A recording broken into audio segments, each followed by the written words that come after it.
Yo, YouTube. This is a Warlock. And I know what you're thinking. Warlocks are overpowered. Why do we even bother? In D2R, everyone's playing Echoing Strike and murdering things with budget gear. Well, this is an ethical Warlock. He's not using a two-hander with a shield. He's not using Enigma. All the gear is fairly budget. There's exactly one high rune in this entire build. And I'm gonna show you what this can do in player 7 Chaos, and then we can go over the build. This is, by the way, a white Erdar, so this is not Hephaestus. And like I said, there is no crazy expensive items here. Now, is this the fastest cow killer? Or the fastest character ever, compared especially to Echoing Strike? No, of course not. Is it still fun and does it still work? Yeah, absolutely. So, Abyss, as we all know, has really good crowd control. And together with Death Sigil, you can actually get some pretty good clear, since you move everything into a single location, keep it stun locked, where your Erdar does crowd control as well, and some tank. And once the targets get to low life, Death Sigil will proc and explode the targets for a percentage of their health, dealing massive damage. And the only thing that's kind of annoying with this build is, even with an insight, is the potion management. So it keeps running out of mana. So you still need to pot, because Abyss and Miasma Chain both are quite expensive to cast, so they require a lot of mana. But that is pretty much the only issue that you have there. Okay, so what's this build? How does it work? What items does it use? So it focuses around quite affordable rune words for the Warlock that are kind of new for the expansion. So Authority for the chest armor. Once you migrate out of stealth, this would be the next one you make. It only requires a hail rune, that's the highest there. For the shield, obviously, a Spirit Monarch as soon as you can use it, as soon as you have the strength for that and also find the base. And then for the weapon, and that's the expensive one, is Heart of the Oak. Before that, you would also use the Spirit. With that, you cannot do player 7 Chaos, but you can at least do players 5, maybe even... you can definitely do players 3, maybe even players 5. And then the helmet, you use a lore until you get yourself your hands on an Istrune, and then you can craft Coven. And that comfortably brings you up to plus 10 skills. So I have no skillers in my inventory whatsoever. I haven't found one yet. So it's basically just those items plus a crappy blue amulet that has +2 to Warlock skills. I was using a +1 for most of the playthrough. That also works just fine. Blue belt with strength, just to keep the strength up to be able to equip the Monarch. Found a sling ring. Before that, I was just using faster cast rate resistances and with some MF, and then the other ring is well strength M and NF. The boots, dual res and MF and faster run walk. And I have Mage Fist here to get myself over the next faster cast breakpoint. This is actually for this version of the build not required at all. Again, right now, especially in this version of the build, in the faster cast rate does nothing because the chains still have this casting delay. This will be removed in the next patch, and then the breakpoints actually will matter.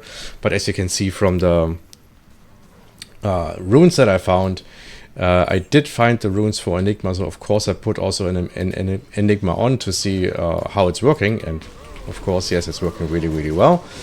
So that is why the Mage Fists are there, but they can as well be any other blue boots, blue gloves that give you resistances, and preferably also strength, and maybe also some magic find. And then the charms are whatever, resistances and strength mostly, some faster run walk, some magic find, and I found a Geats that essentially also helps a ton. So resistances are at 75 except for poison. Strength is quite high, so 108 base investment. With Enigma, this is obviously not required, but as long as you don't have Enigma, then you need to dump some points into strength or make up strength from your gear in order to equip the Monarch.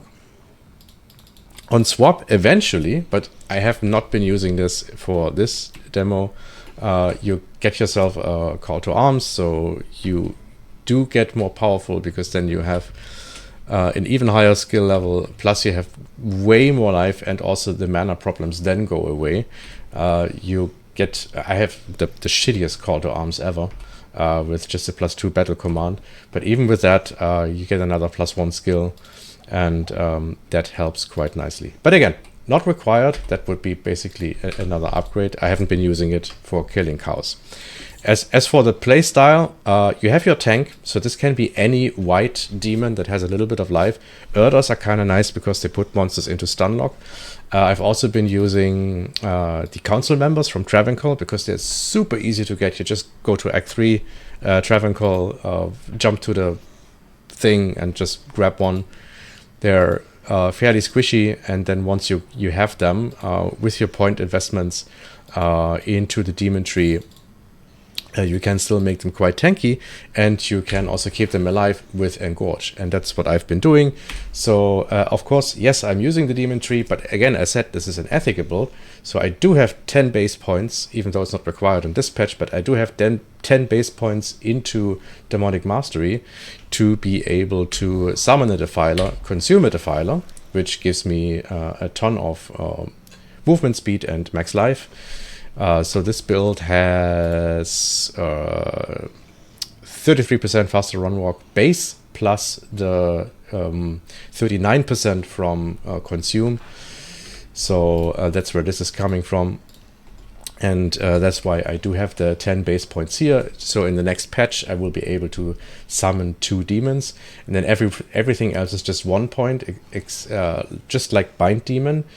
Here we would basically see if we need more points there in the upcoming patch to make that viable. For now, he left it at that and put more points into consume in order to bump up my own survivability, because the max life and the run walk speed is super nice.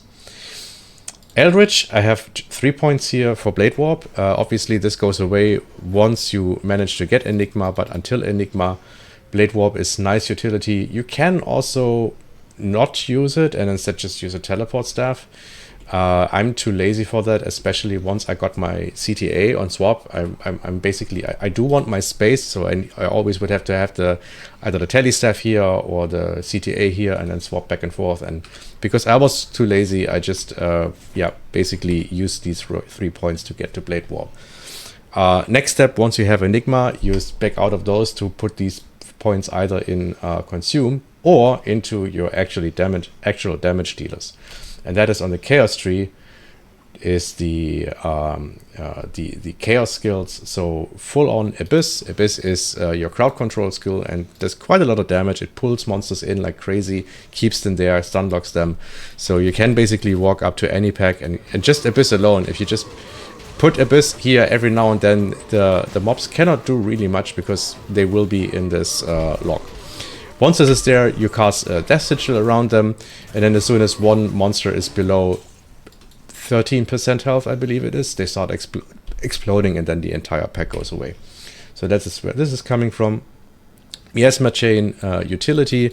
So I'm not using it very often. I'm mostly using it for bosses in this patch, especially since the cast delay is so brutal, and it's also bugged, so it's dealing too much damage. So I'm not trying to use it here in order to not mess up the showcase. But of course that one is maxed as well, and Miasma Bolt is maxed, which I also don't really use. Every now and then I'm using it for single monsters, but in the upcoming patch, Bolt will be nerfed as well, so it's not really necessary to have to use that. I just have it on the bar because sometimes I don't have much to do, and then just spam bolts in addition to abysses. And then enhanced entropy, and this is the change because I do need my points to go into the demon tree to get Demonic Mastery up to 10 and also get some points into consume.